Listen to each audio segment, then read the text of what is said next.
Lord of the Mysteries. Chapter 562. Helene. Beyond our gathering? Klein thought for a bit, then he nodded and responded. Okay. I should bring forward to the collection of the supplementary ingredients of the marionettis potion. I can also see if I might meet an artisan. He subconsciously started to make arrangements in his mind. Upon seeing Gehrman's sparrow agree, Danitz breathed a quiet sigh of relief, unable to contain his joy.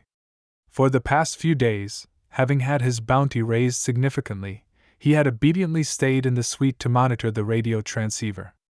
He was so bored that he yearned for the evening to arrive immediately.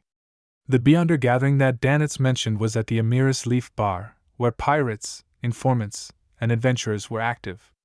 It was the first choice if one wanted to gather information and buy supplies. Dressed in a black coat and silk top hat, Klein followed Danitz through the crowded bar's lobby and into a card room. Under the watchful gaze of several bouncers, he gave the predetermined signal and descended down a flight of hidden stairs to a wide underground area. It's like the evil Dragon Bar in Tinjin City. There's an underground market for herbs, essential oils, ancient books, charms, and all sorts of common mysticism materials. However, the difference is that there are also all sorts of guns and ammunition for sale. Klein even discovered antiquated muskets and lead bullets. They also sell fake identity documents and fake seals. As expected of an overseas colony, their industry is much more developed than Tinjin's. I'll buy a batch of ingredients later to make charms in the Sea God domain. There will always be some discounts if I purchase them in large quantities. Klein slightly turned his head from side to take in the situation in the underground area. Next to him, Danitz, who was already doubtful about his own disguise skills, had deliberately put on a cap, keeping the front of his cap down to cover half his face. With great familiarity, he led Klein to the other end of the underground market and knocked on the closed door with 2 long knocks and 4 short knocks. Behind the door, there was only a single candle. It swayed on the lampstand on the side wall, scattering yellow light onto the tiny room. Danitz pointed to the long robes, masks, and other items which were hanging or placed on a table, and said to Klein, "It's up to you to decide whether you would don a disguise. You can also choose not to." Klein looked around, his gaze sweeping past the bouncers in the room. "I don't need it. I am now an informant for the kingdom's military, and the Church of Storms also knows of my identity, so there's nothing for me to be afraid of. If the pirates and adventurers have any malicious thoughts about me because of my lack of a disguise, and if they attempt to attack me, hee." Klein suddenly pictured bounty rewards flying towards him one by one. Danitz curled his lips secretly, picked up a black iron mask, and wore it. Then, he and Klein passed through a dim corridor and into another room under a bouncer's lead. The place was lavishly decorated. The floor was covered with a thick carpet from the southern continent. The walls were decorated with shining lampstands, and the fresh smell of candles could be caught as they suffused with light. Klein glanced around and, without Danitz's help, found a brown leather sofa and sat down on it.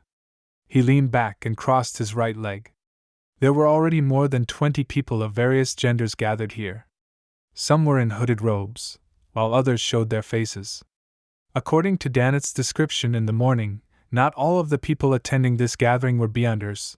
There were spokesmen for certain factions, as well as adventurers, pirates, and mysticism enthusiasts who wanted to become Beyonders. Time slowly passed in that quiet environment. About 7 or 8 minutes later, the old man who was sitting on a reclining chair straightened his back and crossed his hands. He chuckled. "Everyone, let's begin." Because he was old, his white hair was sparse, leaving only a thin layer. However, his light brown eyes weren't turbid, with them being bright and sharp.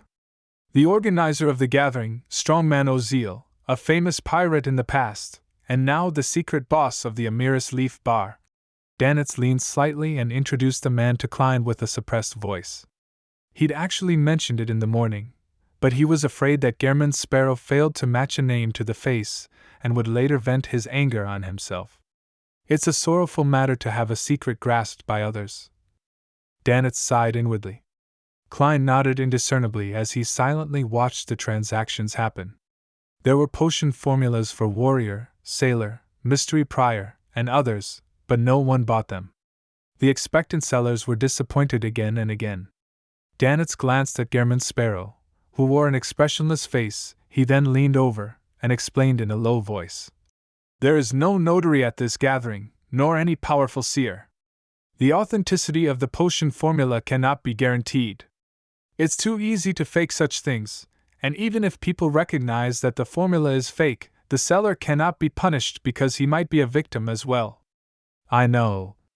This is one of the reasons why potion formulas fail to be widely spread.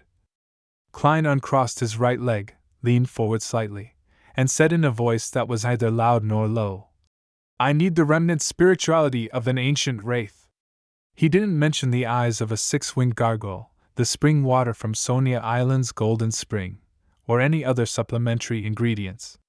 He was worried that others would guess that he was a faceless who was preparing to advance to marionettist. When he was in Tingen, Klein had relied on the purchase of supplementary ingredients to accurately suspect that Daxter Guderian was a prospective spectator. And thus, he figured out his identity as a member of the Psychology Alchemists. It was impossible to deduce any more from the remnant spirituality of an ancient wraith alone, as many of the rituals in the undead domain would use it. Although Klein didn't disguise himself, he still had to be careful. The room was silent for 2 seconds. Then, a slightly hoarse voice sounded. How much do you need? Someone really has it. Klein controlled his expression and didn't let his joy show on his face. He tilted his head to look at the speaker and saw that he was a man in his 30s who was clearly of native blood. The man's skin was bronzed, but he had a dull luster from chronic malnutrition or a lack of light. His face was thin, his cheekbones protruded, and his eyes were sunken, more white than black. A small bottle. Klein pulled out a small metal bottle as an example. The thin, dark man was silent for a moment before saying, 500 pounds. That's reasonable. Klein originally wanted to haggle, but he caught a glimpse of Danitz sitting beside him out of the corner of his eye. I'm Gehrman Sparrow, a cold, crazy adventurer. Klein repeated this line 3 times inwardly, quietly took a deep breath, and calmly nodded. Okay. He took out the large stack of cash he had prepared, and he counted out a sum of 500 pounds. The man with the mostly white eyes took out a glass test tube from his pocket, threw it at Klein, and said, all the spirituality will be gone after a year. He wasn't afraid that the other party wouldn't be unable to catch it, because even if it were to break, it wouldn't affect the material itself. It would only be a matter of changing the container. Klein raised his right hand and accurately caught the glass tube. He saw many phosphorescent spots floating in the tube, and when they touched the glass wall, they would strangely expand, forming a face with blurred features that opened to form a mouth that screamed silently. It's real. Klein nodded to himself and handed the thick stack of cash worth 500 pounds to the attendant who approached and handed it to the seller. The trading continued, most of it failing with only a small number succeeding. At the end of the day, the gathering's organizer, Strongman Oziel, laughed and said, I have a request. As he spoke, he pulled out a photo from his inside pocket.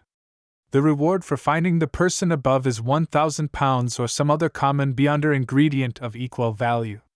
Remember, do not hurt her. 1,000 pounds?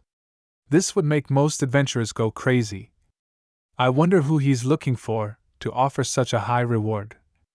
Not surprisingly, Klein saw that everyone present was willing to give it a try.